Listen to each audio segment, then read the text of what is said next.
Xin chào các bạn đã quay lại với kênh Cô Ba Bình Dương. Hôm nay chúng ta sẽ cùng nhau khám phá cách làm món thịt nướng để ăn với cơm tấm, bún thịt nướng với công thức ướp đơn giản nhưng hiệu quả nhất của mình. Toàn là những nguyên liệu ướp quen thuộc, dễ tìm mua mà căn bếp nào cũng có. Thịt nướng thơm ngon, thấm vị, thịt rất mềm không bị khô. Nào chúng ta cùng vào bếp và bắt tay thực hiện ngay nhé.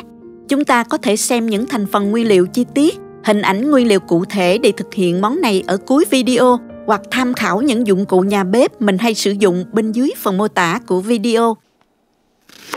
Đầu tiên mình cắt hành tím cho vô cối nè. Tỏi mình cũng cho vô xay cùng luôn ha. Thêm một chút xíu nước để dễ xay. Mình xay nhuyễn tất cả rồi vắt lấy phần nước.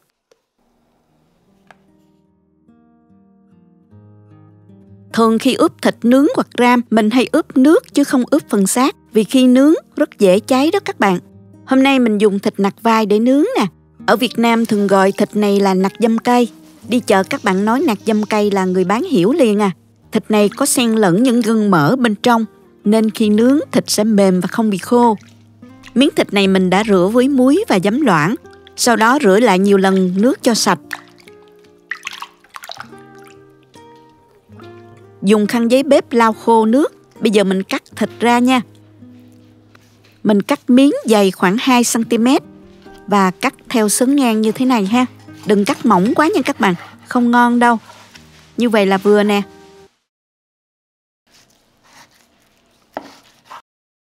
Cắt xong rồi thì mình dùng đồ dằn thịt dằn đều trên miếng thịt như vậy ha. Khi ướp thịt sẽ dễ thấm gia vị và mềm hơn khi nướng đó. Nếu không có đồ dằn thịt thì các bạn dùng cái sống dao dằn cũng được. Xong rồi mình cho hết qua thố để ướp. Mình sẽ cho gia vị riêng để các bạn dễ theo dõi nha.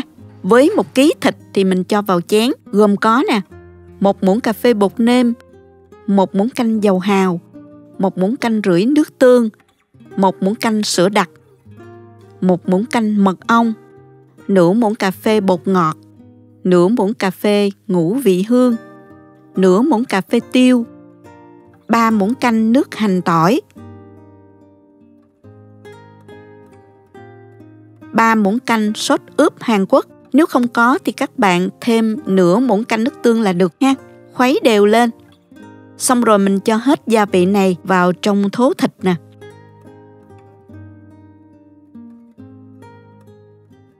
Đeo bao tay vào trộn đều lên để thịt thấm đều gia vị nha.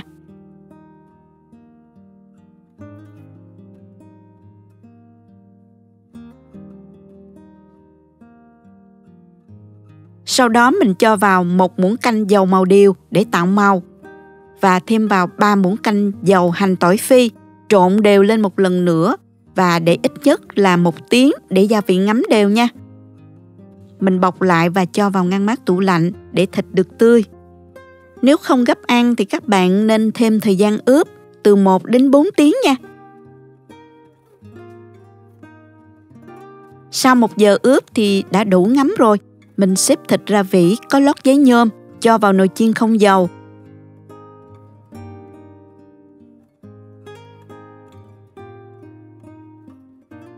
Nướng ở nhiệt độ 375 độ F là khoảng 190 độ C đó các bạn.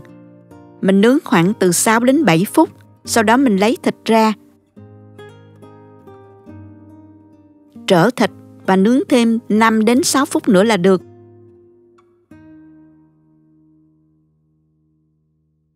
Khi nướng các bạn nhớ thăm chừng để thịt chín lên màu như ý là được nha. Thịt đã nướng xong rồi các bạn. Mình lấy ra xem nè. Mùi thơm lừng hấp dẫn quá các bạn ơi. Thịt lên màu đẹp, nóng hổi, nhìn ngon mắt chưa nè.